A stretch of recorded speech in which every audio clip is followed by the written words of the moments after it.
The fluorescent lights of St. Anthony's emergency room buzzed overhead like angry wasps, casting their sterile glow across the chaos below. Blood spattered the floor near Bay 3. A child screamed somewhere in the distance. The acrid smell of disinfectant mixed with copper and fear hung heavy in the air. And in the middle of it all, Dr. Sarah Chen stood frozen, completely, utterly frozen, her gloved hands suspended in mid-air, her eyes wide and unseeing, her breath coming in short, rapid gasps that fogged the inside of her surgical mask. "Dr. Chen." The nurse's voice cut through the noise. "We're losing him." But Sarah couldn't move. Couldn't speak. Couldn't do anything except stare at the gurney in front of her, at the young man bleeding out from a gunshot wound to the abdomen, his life draining away with every second she remained paralyzed. Around her, the emergency room seemed to slow and blur, sounds becoming muffled and distant, as if she were underwater.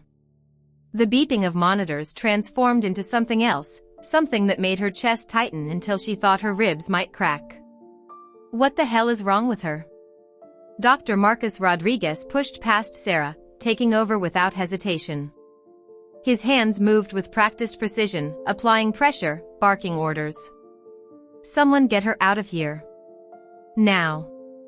Two nurses gently but firmly guided Sarah away from the trauma bay, away from the patient whose life hung in the balance, away from the judgmental stares of her colleagues. She didn't resist. She couldn't. Her legs moved mechanically, carrying her to the staff lounge where she collapsed into a chair, trembling violently, tears streaming down her face beneath the surgical mask she'd forgotten to remove. That was 3 days ago. 3 days since Sarah Chen's career had effectively ended in the space of 90 seconds. 3 days since she'd become the subject of whispered conversations, sideways glances, and barely concealed contempt. The hospital grapevine worked faster than any virus, and by the time Sarah returned the next day, everyone knew. The brilliant surgeon who'd frozen. The doctor who'd panicked. The woman who couldn't handle the pressure. "Maybe emergency medicine isn't for you," the chief of surgery had said, his tone walking the careful line between concern and condemnation. "Perhaps you'd be better suited for something less intense. Dermatology, maybe. Or pathology. The dead don't need quick reactions." Sarah had nodded, accepting the thinly veiled dismissal without argument. What could she say? How could she explain something she didn't fully understand herself? The flashbacks, the hypervigilance, the way certain sounds made her want to crawl out of her own skin, these weren't things doctors were supposed to experience. They were supposed to be strong, unshakable, capable of handling anything. Weakness was unacceptable. Mental health issues were career-ending. So Sarah said nothing. She cleaned out her locker, handed in her badge, and walked out of St. Anthony's with her head down and her shame worn like a scarlet letter across her chest. She drove home to her small apartment in Queens, drew the curtains, and sat in the darkness, wondering how everything had fallen apart so quickly. The video appeared online 2 days later. Sarah didn't see it at first. She'd been avoiding social media, avoiding everything that might connect her to the outside world. But her phone wouldn't stop buzzing. Text after text from numbers she didn't recognize, from old friends she hadn't spoken to in years, from colleagues at the hospital. She ignored them all until her younger brother, David, showed up at her door at 2 in the morning, his face flushed with anger and something else, something like vindication. "You need to see this," he said, pushing his way into her apartment without waiting for an invitation. He thrust his phone into her hands. "Right now, Sarah. You need to see this." The video was grainy, filmed on military equipment in harsh desert sunlight. The timestamp read July 14, 2019, 6 years ago. Sarah's hands began to shake before she even registered what she was watching. She knew this footage. She knew it intimately, though she'd never actually seen it before this moment. It was the day that had split her life into before and after, the day she'd tried so hard to bury beneath years of medical school and residency and the desperate hope that if she saved enough lives, she could somehow atone for the ones she'd failed to save. The video showed a dusty street in Kandahar, Afghanistan. A patrol of soldiers moved cautiously through the ruins of what had once been a marketplace.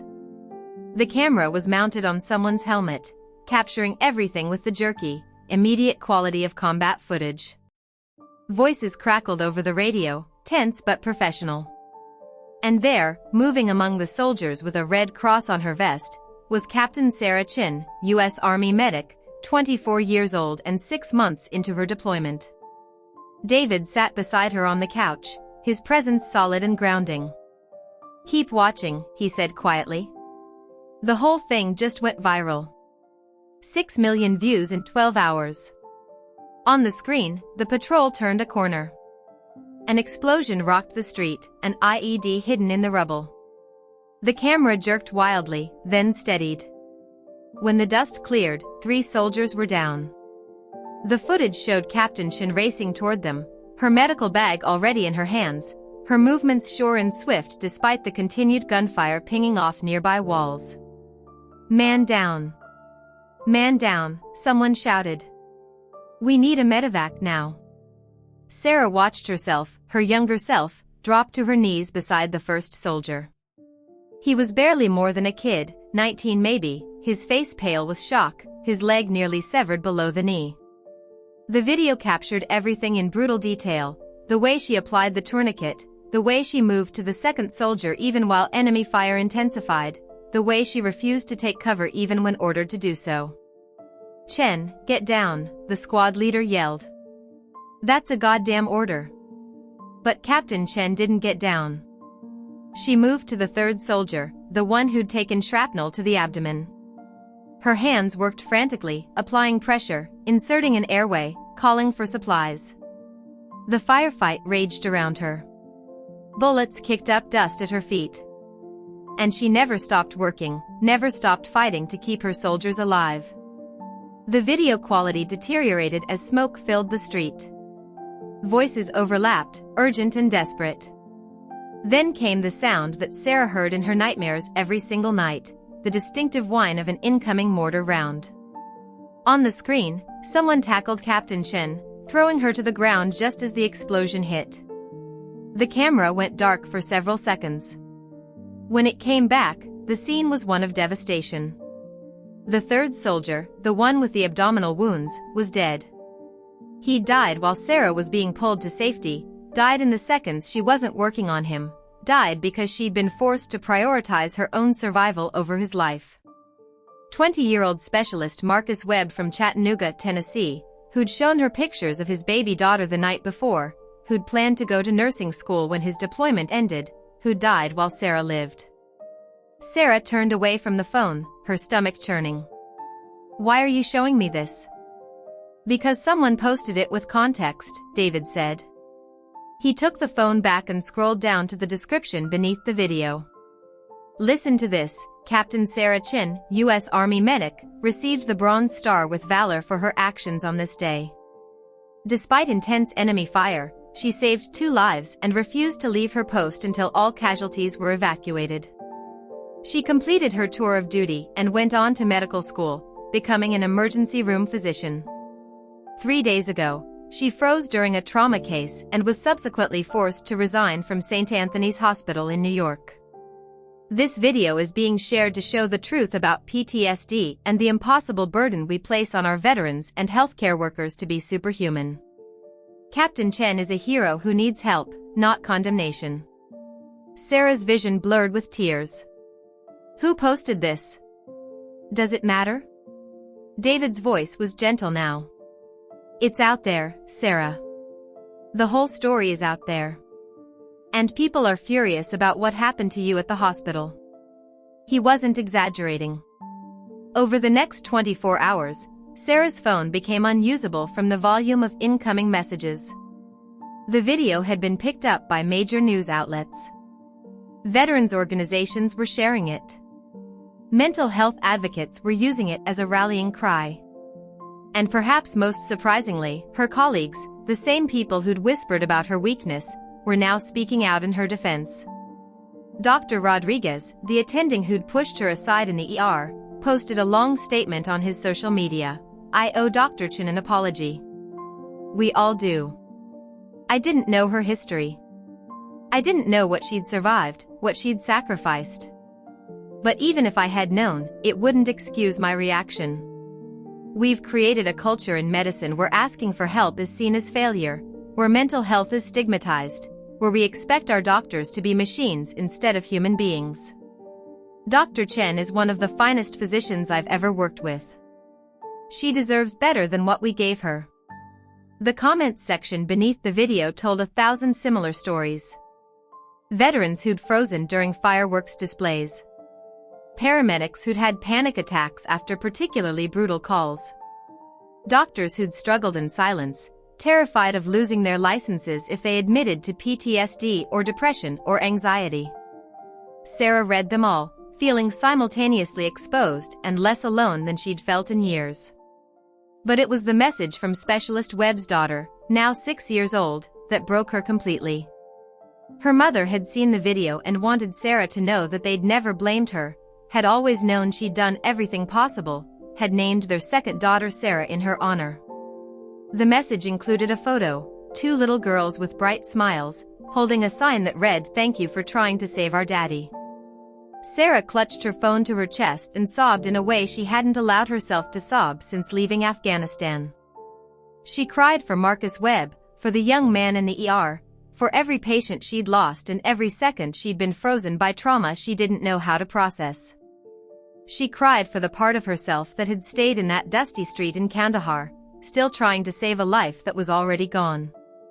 David held her while she shattered, and when the tears finally subsided, he said what she needed to hear: "You don't have to do this alone anymore."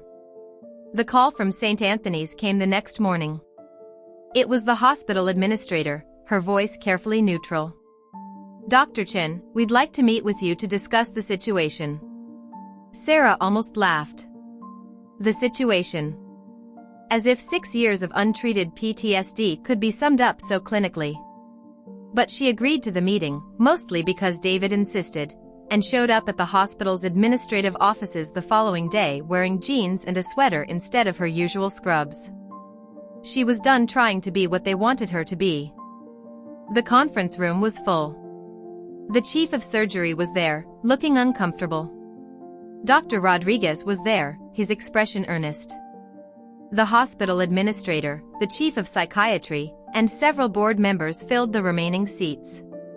Sarah took the empty chair at the head of the table and waited.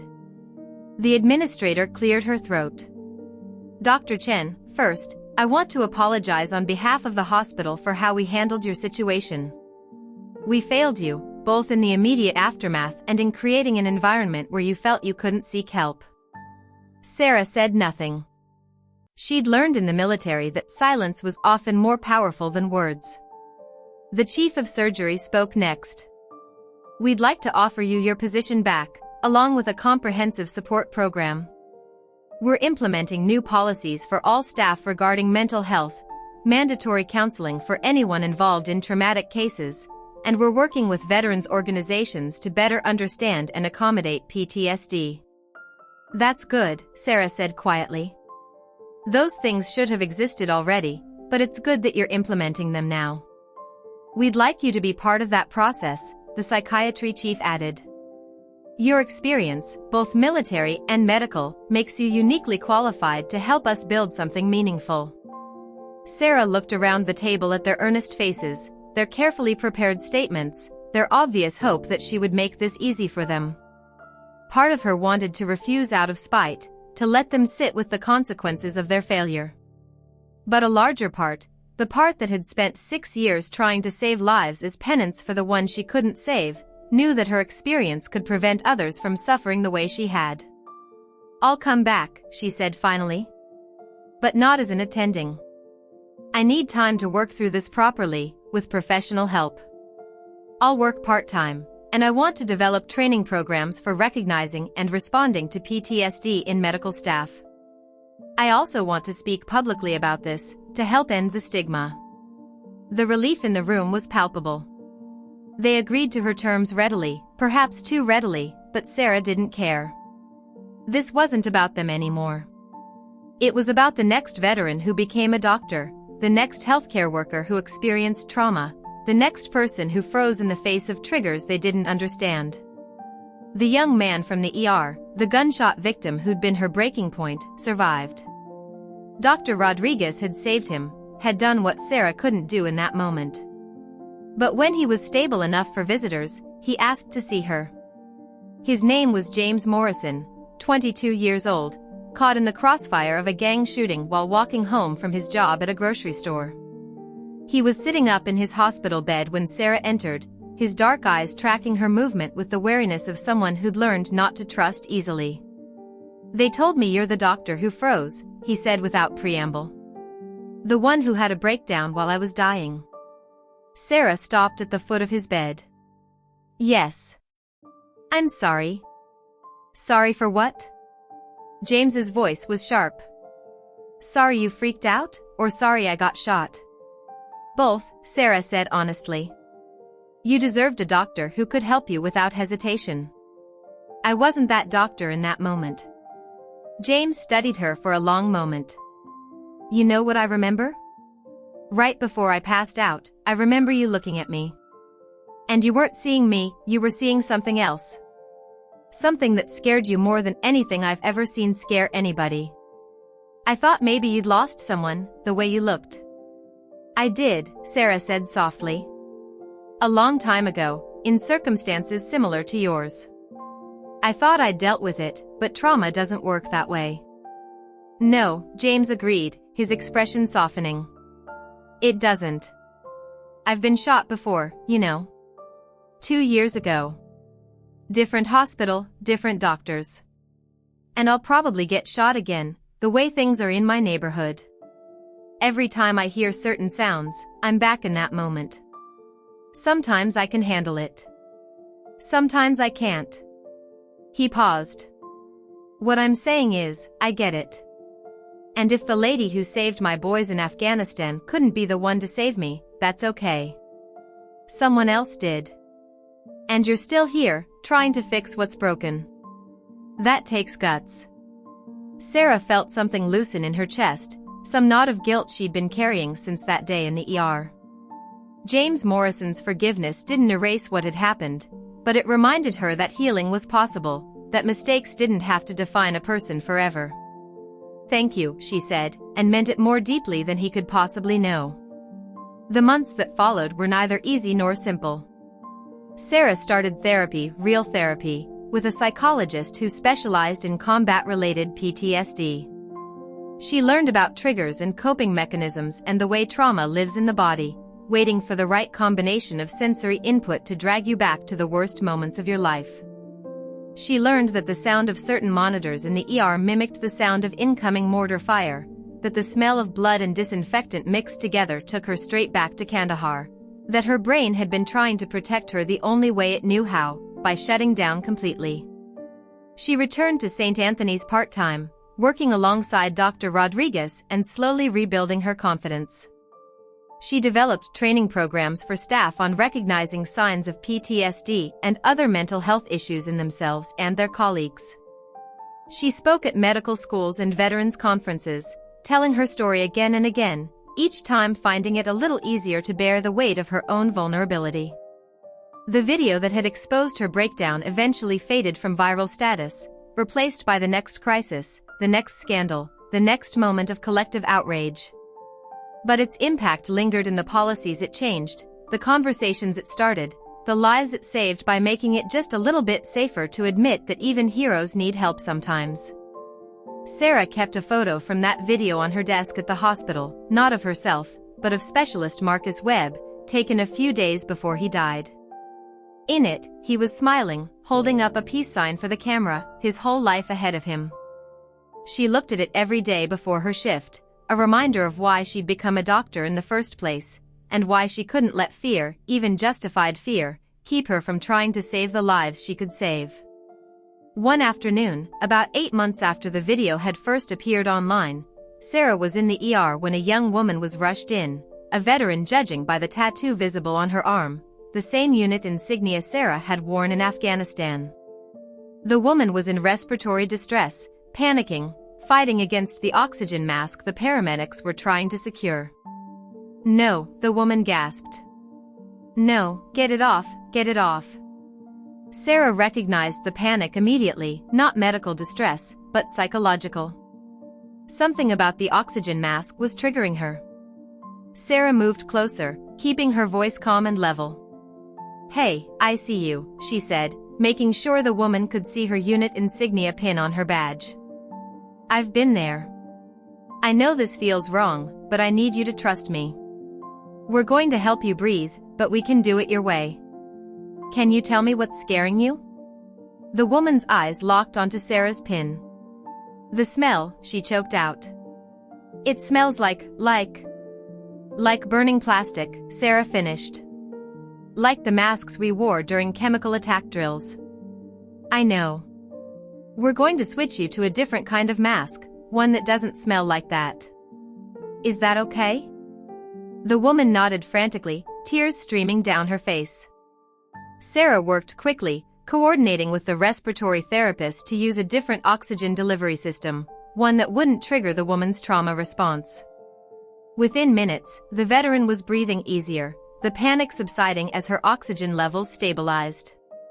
Later, after the woman was admitted and resting comfortably, Dr. Rodriguez pulled Sarah aside. That was incredible, he said.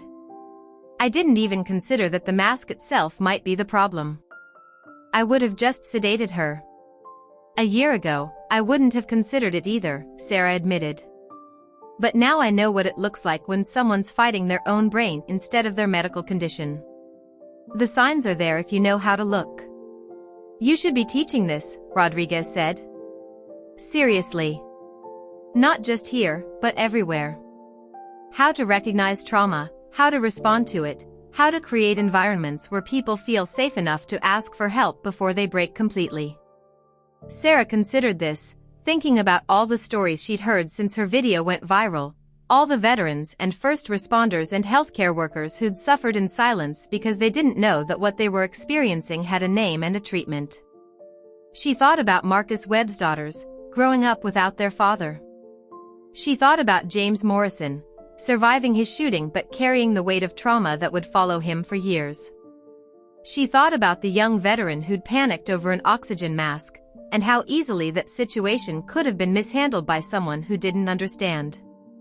Maybe I will, she said finally. Maybe that's what I'm supposed to do with all of this. Turn the worst moments into something that helps people. Dr. Rodriguez smiled. Now that would be something worth watching. Sarah returned home that evening to find her apartment door covered in letters and cards. They'd been arriving steadily since the video went viral, messages from veterans, from doctors, from people who'd seen their own struggles reflected in her story. She gathered them up and sat on her couch, reading each one carefully. One letter stood out from the rest. It was from a medical student, a young veteran who'd been considering dropping out because she was afraid her PTSD made her unfit for medicine. Your video saved my career before it even started, she wrote. You showed me that having trauma doesn't make me weak, it makes me human. And maybe being human is what makes a good doctor. I'm staying in school, and when I become a physician, I'm going to remember what you taught me, that asking for help is the bravest thing we can do. Sarah read the letter twice, then pinned it to her refrigerator next to the photo of Marcus Webb. These were the lives she could save now, not just the patients on the gurney, but the healers who needed healing, the helpers who needed help, the broken people who needed to know that broken could be mended, and scars could be proof of survival rather than symbols of failure. The next morning, Sarah woke early and went for a run in Central Park. The sun was just beginning to rise, painting the sky in shades of pink and gold. She ran past joggers and dog walkers and the homeless men sleeping on benches, all of them part of the great sprawling tapestry of human existence. Her legs burned. Her lungs ached. And for the first time in 6 years, she felt completely present in her body, connected to the moment, free from the weight of a past she couldn't change. When she returned to her apartment, she made coffee and sat at her laptop. She had a lecture to prepare for a medical school next week, a training session to develop for the hospital's new mental health initiative, and an interview scheduled with a veterans advocacy organization. She had work to do, lives to impact, changes to make. She had a purpose that extended beyond just surviving her trauma to helping others survive theirs. Her phone buzzed with a text from David. "Proud of you, sis. Mom and Dad are watching your interview from this morning. They're crying. Happy tears." Sarah smiled and typed back, "Tell them I love them. And thank you for making me watch that video. I know it wasn't easy."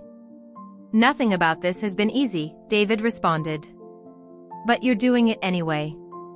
That's what heroes do." Sarah set her phone aside and looked out her window at the city stretching endlessly in every direction.